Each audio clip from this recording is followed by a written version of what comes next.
काँग्रेसचे प्रदेश अध्यक्ष हर्षवर्धन सपकाळ यांच्या उपस्थितीमध्ये जे आहे ते हिंगोलीच्या कळमनुरीमधून संघर्ष पदयात्रा निघाली आहे। ही संघर्ष पदयात्रा जी आहे ते खरं तर शेतकऱ्यांच्या विविध मागण्यांसाठी आहे, जे की संसद रत्न दिवंगत राजू सातव यांच्या कळमनुरीमधून जी आहे ती संघर्ष यात्रा निघाली। आपण बघतो की या संघर्ष यात्रेमध्ये जे आहे ते मोठ्या संख्येने जे आहे ते काँग्रेस पदाधिकारी असतील, शेतकरी असतील, सहभागी झालेले आहेत। काँग्रेस पदाधिकारी स्वतः या ठिकाणी जे आहेत ते 18 किलोमीटर पायी चालणार आहेत। आपल्यासोबत सपकाळ जी आहेत, तर खरं तर तुम्ही आज पायी चालताय, 18 किलोमीटर पायी चालणार, प्रमुख मागणी काय आहे? अमेरिकन ट्रेड डीलमुळे शेतकऱ्यांची जी वाताहत होत चाललेली आहे, या अनुषंगानं हे ट्रेड डील ताबडतोब रद्द करावं ही आमचा आक्रोश आहे। शेतमालाचे भाव नसणे, असलेले भाव पडणे आणि भविष्यामध्ये एक मोठं संकट जे आलेलं आहे ते टाळणे हा आमच्या या निषेध पदयात्रेचा सर्वात मोठा भाग आहे। आणि यातून शेतकऱ्यांचा जो आक्रोश आहे, कष्टकऱ्यांचा जो आक्रोश आहे, आदिवासी, मागासवर्गीय, महिला, शेतमजूर, शेतकरी या सर्वांच्या ज्या समस्या आहेत त्या ऐरणीवर घेऊन येण्याचा एक प्रामाणिक प्रयत्न या पदयात्रेच्या माध्यमातून आम्ही करत आहोत। खरं तर एक महत्त्वाची मागणी आहे, कळमनुरी तालुक्यातील काही शेतकरी असतील किंवा मग महाराष्ट्रभरातले काही शेतकरी असतील ते जे आहेत ते शक्तीपीठ महामार्गाला विरोध करतायत, त्याचाही मुद्दा तुमच्या याच्या आजच्या आंदोलनामध्ये आहे। अर्थातच याही जो शक्ती महापीठ आहे हे नाव शक्ती महापीठ आहे, मात्र अशी कोणची शक्ती प्यायला महाराष्ट्रातल्या, मराठवाड्यातल्या, विदर्भातल्या शेतकऱ्यांना गोव्याला पाठवणार आहेत हे कळायला काही मार्ग नाही।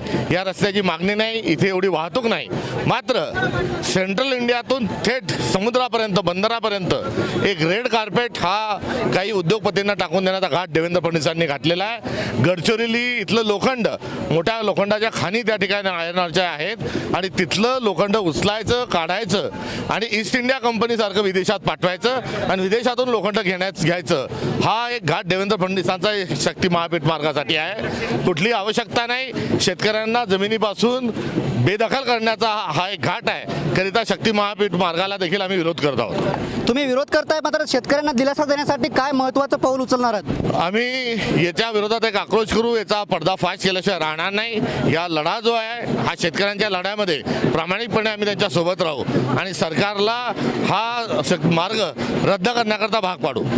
खरं तर कालच्या अर्थसंकल्पामध्ये शेतकऱ्यांसाठी कर्जमाफीची घोषणा झालेली आहे, मुख्यमंत्री देवेंद्र फडणवीस यांनी घोषणा केलेली आहे, तरी पण आज शेतकऱ्यांचा मुद्दा त्याच्यामध्ये आहे।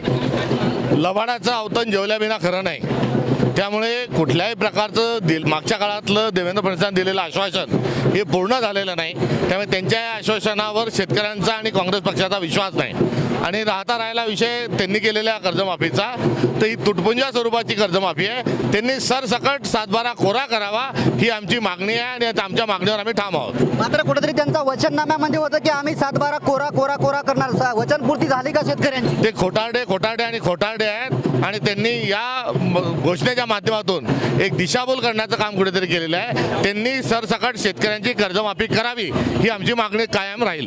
मात्र पुन्हा एकदा सरकारने जे आहे ते रेग्युलर जे कर्जदार आहेत त्यांना प्रोत्साहन पण 50,000ची घोषणा केली आहे। महाविकास आघाडीचं सरकार असताना सुद्धा शेतकऱ्यांना 50,000ची घोषणा करण्यात आली होती, मात्र ती महाविकास आघाडीच्या काळातल्या शेतकऱ्यांना ते 50,000 मिळाले नाहीत, अद्याप सरकार पडलं। ज्या मागच्या काळातल्या ज्या घोषणा होत्या त्या पूर्ण करण्याचा प्रयत्न सरकारने केला, त्यावेळेपेक्षा आताच्या महागाईचा विचार करता ही रेग्युलर भरणाऱ्यांची कर्जमाफी फार कमी आहे। रेग्युलर कर्जमाफी भरणाऱ्यांची संख्या किती याची आकडेवारी जर सरकारने जाहीर केली तर यामध्ये फार कमी शेतकरी जे आहेत ते रेग्युलर भरू शकतात, कारण शेती हा तोट्याचा व्यवसाय या सरकारनं आणि मोदींनी केलेला आहे। मनमोहन सिंग साहेब जेव्हा पंतप्रधान होते तेव्हा शेतमालाचे भाव जास्त होते आणि आता 12 वर्षानंतर शेतकऱ्याचे शेतमालाचे भाव हे खूप कमी पडलेले आहेत। तर दुसरीकडे खत, बियाणं, कीटकनाशकं आणि इतर महागाई डिझेल, पेट्रोलपासूनची फार मोठ्या प्रमाणावर वाढलेली आहे, त्यामुळे शेती ही अव्यवहार्य व्यवसाय हा बनवून शेतकऱ्याला देशोधडीला लावण्याचं कारस्थान हे भारतीय जनता पक्षाचं आहे। खरं तर देवेंद्र फडणवीस काल महानगरपालिकेतल्या नगरसेवकांना बोलताना म्हणाले की पूर्वीच्या सत्ताधाऱ्यासारखं वागू नका, भ्रष्टाचार विरोधात कुणाची तडजोड केली जाणार नाही, असा कानमंत्र देवेंद्र फडणवीस यांनी त्यांच्या नगरसेवकांना दिलेला आहे मुंबई नगरपालिका। अत्यंत हास्यास्पद आहे, उलटा चोर कोतवाल को डाटे।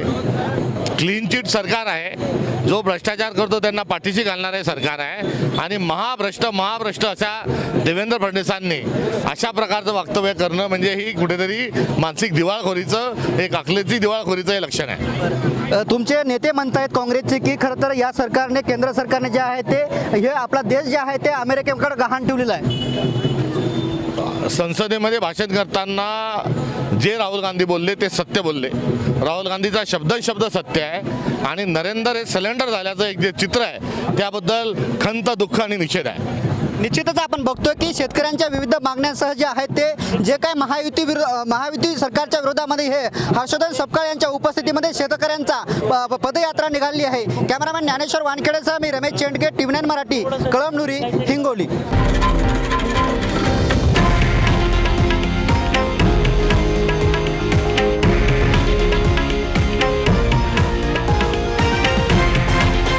हे आहे देशातील नंबर 1 न्यूज नेटवर्क आणि आपण पाहत आहात TV9 मराठी, एकमेव.